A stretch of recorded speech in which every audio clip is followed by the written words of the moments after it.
Actually, Rotary talks a lot and deals a lot with water issues. And I remember recently we had someone from, I think, Verona talk about how they set up water systems in Kenya. And I know that we've worked on other water systems. In fact, my wife went to Guatemala with a Rotary group to set up wells at orphanages in Guatemala. And so I thought, wouldn't it be interesting to talk about how ours is set up? Cities are there are two things that every city functions on. And you'd find that if they don't work, such as in South Carolina right now, people are very upset. You can put up with a lot of issues if you have water and sewer. Today we're going to talk to the water people. So Paul Hermanson is the Director of Public Works, and Harold Dunkelberger is the water foreman. And they're going to provide information on our water system. So.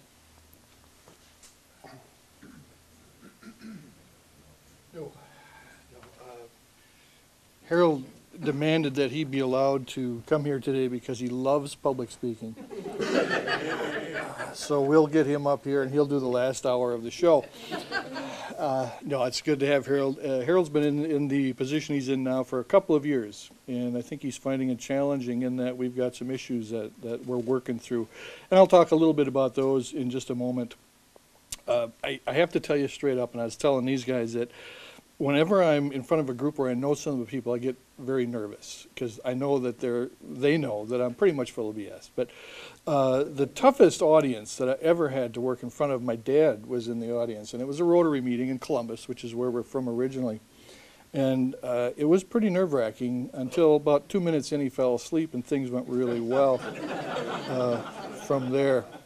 So let me give you a few quick stats, and I'm hoping Ed gets that worked out so I can see exactly what they are. But right now, the Lake Mills Light and Water, the Lake Mills Water Utility has annual revenues, or at least did in 2014, of about $914,000.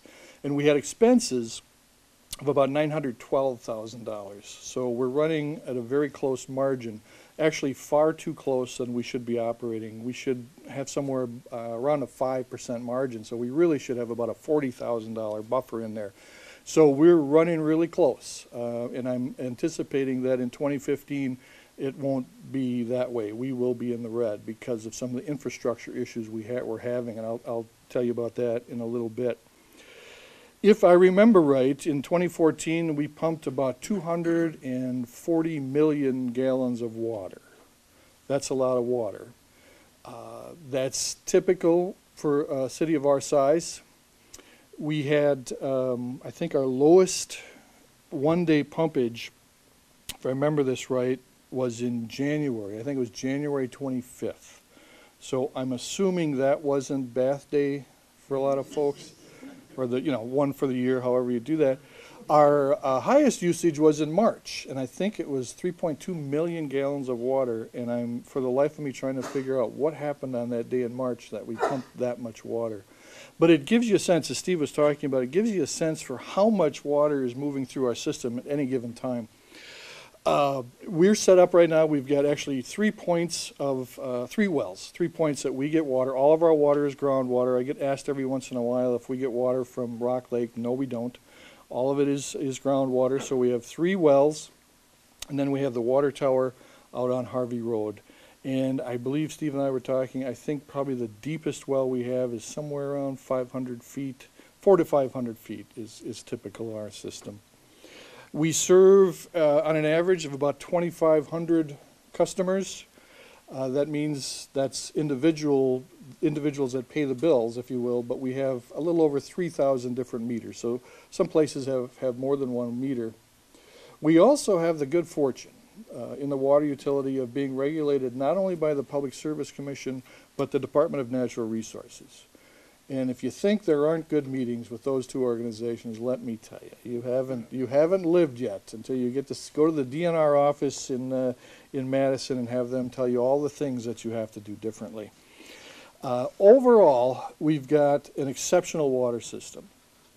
We're very good as far as any kind of contaminants or anything in our water. We adhere to the DNR standards very strictly. And so the water that you are drinking, the water that you are getting to your home and to your business is extremely safe. And we take great pride in making sure that's the case. One thing that we do have in Lake Mills, and I'll talk a little bit about this as kind of a group of things that we call issues and resolutions. And one is that we have different places in Lake Mills that have a high concentration of lead in the water. And I think all of you should have gotten in a bill sometime information about lead in the water. If you have one of the homes that we've identified as having lead, you've gotten much more than a letter. You've gotten a personal contact or some other information from us. The areas, which makes sense, the areas where most of the lead contamination is the older part of town. Basically on the west side of Fargo, or excuse me, Fargo, between the lake and Fargo where some of the older homes are. Way back when they installed homes there, they put in lead services from the main line into the house was lead. Also, Also, in the homes, the pipes were put together with lead solder. And so tests have shown that there are higher concentrations of lead in the water in those places. So there's a couple of things that happen. The DNR requires that we do water testing on a regular basis. And when lead concentration in the drinking water rises above 15 parts per billion, we have to go in and do some kind of remediation.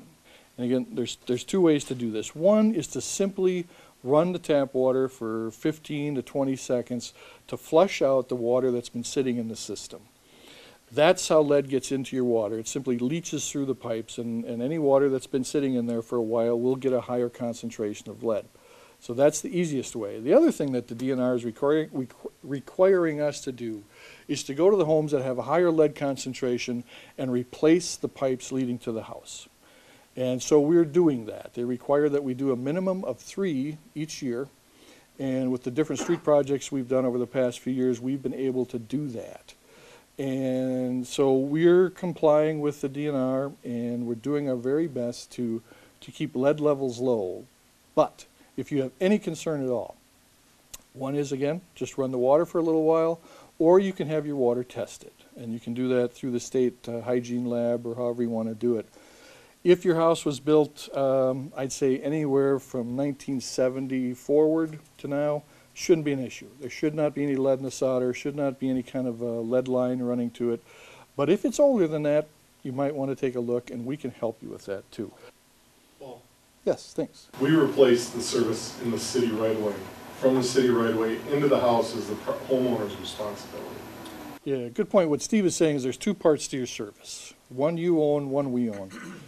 Coming off the main line, there'll be a lateral that basically goes to the property line, and that's where there's a valve or a curb stop. That's ours.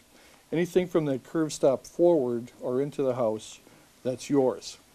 We are required by law that if we replace our portion, we give you the opportunity to replace your portion using our contractor at your cost. Hope that makes sense. And that's a very strict rule of the DNR. We've got 32 miles of water main in the city. We have 32 miles of streets. There's a pretty good reason why there's a fairly close correspondence there. Pretty much under every street you're going to find a water main. And we maintain 400 plus fire hydrants. That's our job to take care of those. All right. And Ed, in between bites, if you could just go forward. Okay, I was just talking about this one. Again, the lead and copper. Basically our issue is lead, not so much copper in the city. We replace the lead services, and we do a lot of education. Okay.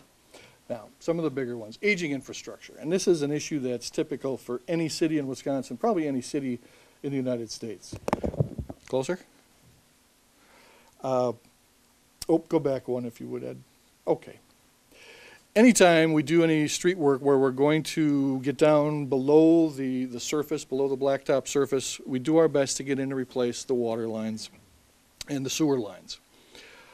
We, have limited dollars, and so there's limited streets we can do. Obviously, we've got some projects coming up in the next couple of years that are going to allow us to do some more water line replacement. But our system, again, as any other system, is extremely old. We aren't quite to the point where we still have wooden pipes, but I think we're darn close to it. And again, go ahead. Griffith Street, we're replacing that this year. The water and sewer built in 1933. If you heard that, 1933 is when the water South went in Main on Griffith Street. It's likely to be 1942 or earlier. So there's places where our water pipes are getting quite old. Now, the water utility itself is just a tad over 100 years old, so there might even be places in Lake Mills where we've got water pipes that are 100 years old, and they tend to break. One of the issues... Lead joints, the older ones have lead joints, and they're undersized, they don't have the capacity that most homes can now. So we have lots of issues there. What's happening now then is we're replacing or we're repairing our system basically a foot at a time. What happens is we get water main breaks. Typically these happen in the spring after the winter and the ground thaws and all that stuff. Well, Harold can attest that we are now finding water main breaks 12 months a year, which is not comparable to when it was happening many years ago. And because we're fixing them a foot at a time, if you will, whenever they break, we have to dig down, put a sleeve on, repair it. It's costing us about $4,000 a foot to replace our aging infrastructure. That's not an efficient use of money. But right now, it's about all we can do. The other thing we're trying to do is make sure that we have our system looped. In fact, if you see some machinery sitting out in American Way these days, what we're doing is we're running a water line from the Brookstone subdivision across American Way, and we're linking up so that we've now got almost all of our loops in the city completed. What the loops allow us to do is simply to fix a water main without shutting everybody else off. We talk about it a lot in the electric utility where we have loops so that if one place goes out of power, we can find another way to feed it. So that's what we're attempting to do here is make sure we have loops so that we don't eliminate the water main breaks, but we eliminate the hassle associated with them. That's not another good way to fix things. And so the final thing we're doing is, I'm not even sure. This is just an incredible issue that we're dealing with. In the city of Milwaukee, they went in for a rate increase about 2 or 3 years ago, and as part of that rate increase, the PSC required them to replace approximately 70 miles of water line every year. In other words, they forced them to put into their rates money to do this. I don't know if this is going to happen in Lake Mills or anywhere else, but I want to make you aware of this is an issue that we're facing that is not going to get better just by itself. Oh, I do have a question then. So when they're doing street considerations in terms of replacement, does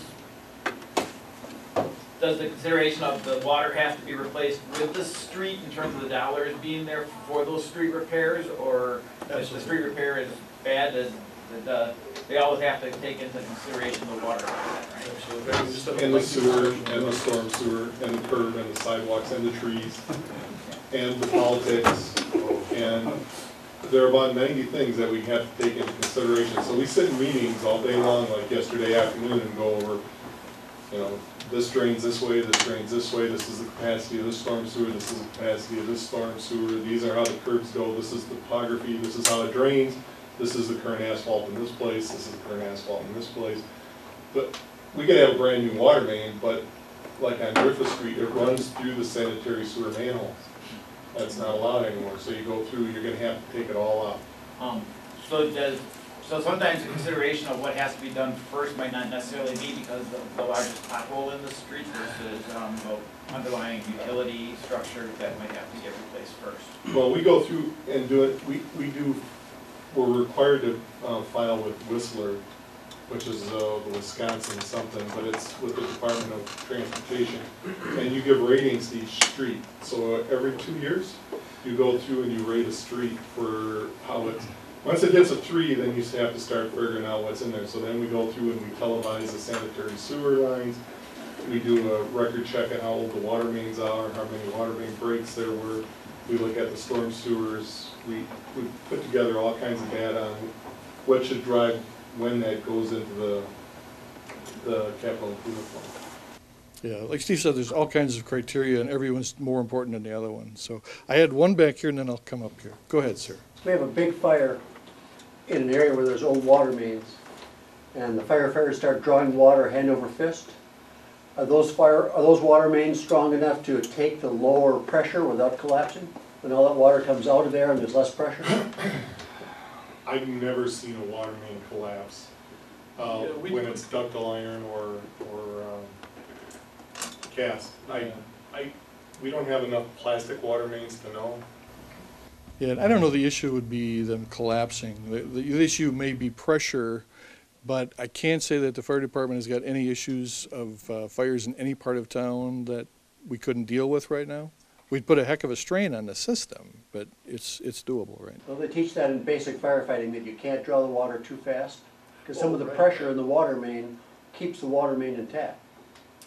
Yeah, it goes both ways, as Harold will tell you too. You can't shut it off too fast either, or Right. it does a lot of damage. But yeah, you have to be trained to open these valves. Just curious if the old mains are just as strong as the new ones. They're probably stronger, in some senses. Yeah, the fact that they've lasted this long is probably proof of that. Yes, sir. There, in other parts of the country, in the world, we really hear about the source is the problem. There is no water. That's not our issue here. It's just distribution. We have all the water we can possibly use. I wouldn't say quite to the extent you did in the last part of the question there, but yeah, the source and the supply of water, and good water, really isn't our concern. I mean, isn't a concern. The concern is the infrastructure and getting it from the well to where it's gotta go. And even in parts of Wisconsin, is that an issue? Other parts of Wisconsin where they're saying they're drawing the... Yeah, Waukesha would be one right off the top of my head.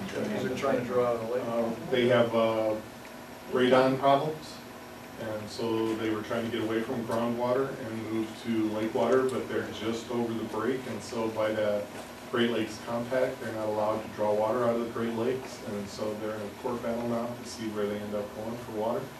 That would be a big issue. Out west, it's a huge issue. Obviously, you know that, Colorado, Nevada, California, all having water problems. But we don't have that, and we don't foresee it in the future.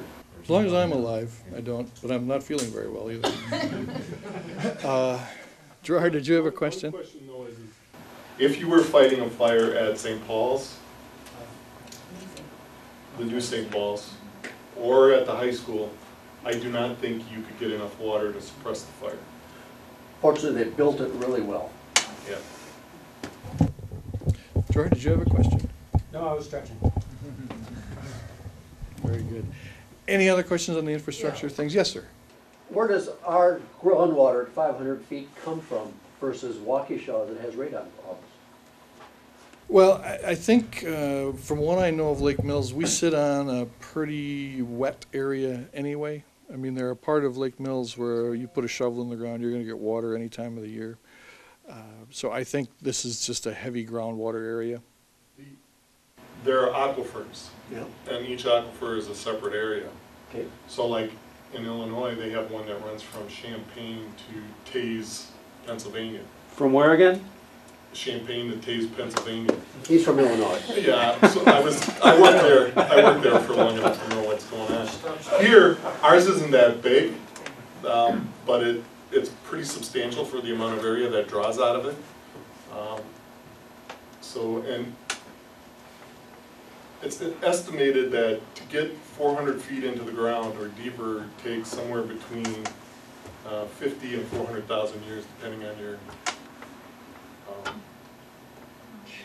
layering of your material. So we have a lot of rock that we had drilled through and that type of stuff. So that water could have been down there a long time. So that's why they discuss a lot about how many wetlands you have, because it takes, you gotta try and keep the water in the area, and it's got to penetrate down through and then recharge your aquifers. So those are issues that are tied together. The more wetlands you have, the more that you're able to maintain, the more water that you keep in the area, it recharges that aquifer. Okay, let's go to the next one. I actually forget what it is. Oh, water loss. Okay, this is another one of the issues that we're battling. Every utility has to report the gallons of water it pumped and the gallons of water it sold. And in our case, somewhere along the line, we're losing about 30% of what we pump doesn't actually get sold. Now, the state average, or what the DNR says, you have to maintain something between 15 or 20%. So it's a common issue, again, throughout the state, but this is far too high. And this is something that we really discovered 08, 09, somewhere in there. and been working hard to figure it out. Now, what we are determining in our investigation here is it's not necessarily just going into the ground. We know we've got some leaks and we know we're losing some water, but certainly not as much as this indicates. What we're thinking and what we're going to start working on is that we've got some meters in the system that are no longer registering the way they should. In other words, they've either stopped registering water or they're registering very low amounts when higher amounts are going through. And the other thing that's happening is that some of the older meters are not able to register the amount of water being used at very low usage rates. In other words, a smaller house where maybe there's a couple of toilets or something like that, the water's going through the meter, but the meter doesn't have the ability to see that amount of water. So what we are doing is going out and finding where all of these out-of-date meters are, and we know we've got some that we haven't accessed since the 1970s, which is when I graduated from high school. I think there were only 24 letters in the alphabet at the time, but we are going to go through the entire city over the next 3 years and access every single water meter. The water meters that are out of date, we will replace with newer and better water meters. The ones that are operating well, we'll leave alone. But in order to find this water loss, we've got to go through every single one of these. So you will be getting a knock on a door or a letter or a phone call or something like that asking you to let us go in and check this meter. If they are new and up to date, we will test them to make sure they're operating at proper levels. But we're anticipating right now, without a doubt, most of them will have to be replaced. And the technology in meters has gotten to the point where once we get the new meters in, they should be able to last for a longer period of time. So please stay forward or look forward to that and give us your cooperation, if you would. Yes, sir. Oh, did I put this slide in there? We are in the process of working with the Public Service Commission on a rate adjustment. And what we're looking at right now is something that will affect the average homeowner at about $30 per year, which is an approximate 10% water rate increase. And we're doing this, we're putting the rate increase together, obviously to repair the leaks to the extent we can. It also includes a portion of the new building that we put up in Industrial Drive, and to help us purchase the meters that we need to go out and replace. This is not an easy thing for us to do, is to increase rates, whether it be electric or water. And I say that because so many phone calls I get tell me, oh, you can increase rates anytime you want to. No, we can't. We've got to go through a process, and we've got to be very careful, not only from a financial standpoint, but also from our customers' viewpoint, that what we do is they're able to afford, that it makes sense, and that we're doing it for the right reason, not just to increase rates. I will tell you that when we sent in our initial paperwork to the PSC, and at that point we requested something just under 10%, I think it was 9.8 or something like that, they came back and said, you need 24%. We went back and said, no way, that's not going to happen. We'll figure out a way to deal with a much smaller increase. What this may mean is that we will have a rate increase probably yet late this year, early next year, and then we'll take another look. And in a couple of years, we may have to do another one. We've got a number of projects coming up. We've got the South Main Street project where we'll be replacing a lot of water main. $1 million worth. He knows this right off the top of his head. Mulberry Street, East Lake Park Place. So we've got some expenses coming up. Remember when I was talking about the aging infrastructure? That's what we're facing. Sometime along the line, we're going to have to pay for this. And so we're going to do our best to keep these rates small and stage them out. Yes, ma'am. If you find, once you get the new meters in, get the 30% or get it down to 5%, are you going to see a big bump in revenue then? We are anticipating that, and we made that point very clear to the PSC also. That's why one of the reasons we begged down from the 24 to the 10 was we think if we get all the meters in, that we'll see a revenue. Right now, people who have new meters are paying most of the cost, because the people who have the poor meters are getting away with very little water usage, and so they're not paying. So every time you do a rate increase, it hits the new meters. significantly more than the old meters. So if you get all the meters basically recording within the same range, everybody's paying about equal. And that's what we're hoping is as we replace the meters, it reduces the need to continue to do rate increases. And that was our biggest argument with PSC when we got them to drop. Yeah, we had quite a frank discussion with the representatives from the PSC, and they agree. They realize that if we can get better accuracy in our meters, that it will reduce the need for a rate increase. And so we're doing this a little bit at a time, and we're going to keep working at all these different angles. However we can replace the infrastructure, however we can get more revenue off the meters, we're going to do it so that it lessens the impact. And again, I make that point very strongly. This is a big deal to us. This is not something we take lightly. Okay, and I just wanted to give you a quick comparison. We grabbed a few cities in the area in Jefferson County. Lake Mills is to the far left, and then you probably can't see this. Next is Columbus. This is an average monthly bill using about 3,700 gallons, which is about typical average for a residential customer. Columbus for a month is $58. Next is Cottage Grove at about $31.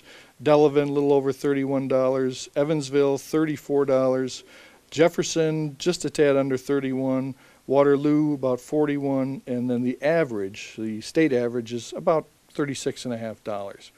Now, when we add in our 10%, we'll be up a little closer to Cottage Grove, Evansville, and those other cities. But just as I mentioned when we were talking about the electric utility a couple of weeks ago, we pride ourselves in doing our best to stay as the lowest cost provider in the area and still maintain the services that we have to maintain.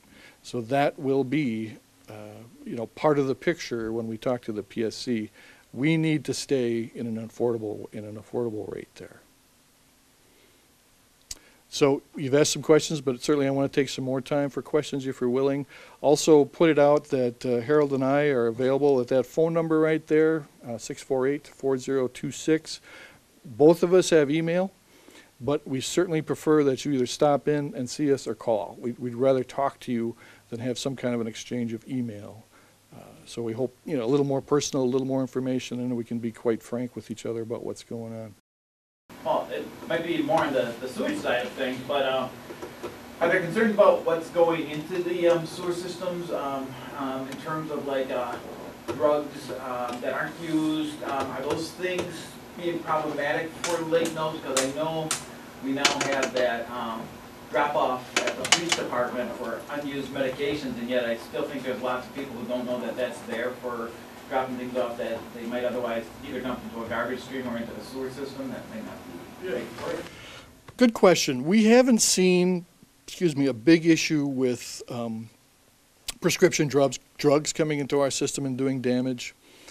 Not that it's not happening, and so that's a good warning. But what we've actually seen is the liquids and the things that different businesses use now to clean their places have changed pretty dramatically, and to the point where they're either very acidic or very alkali.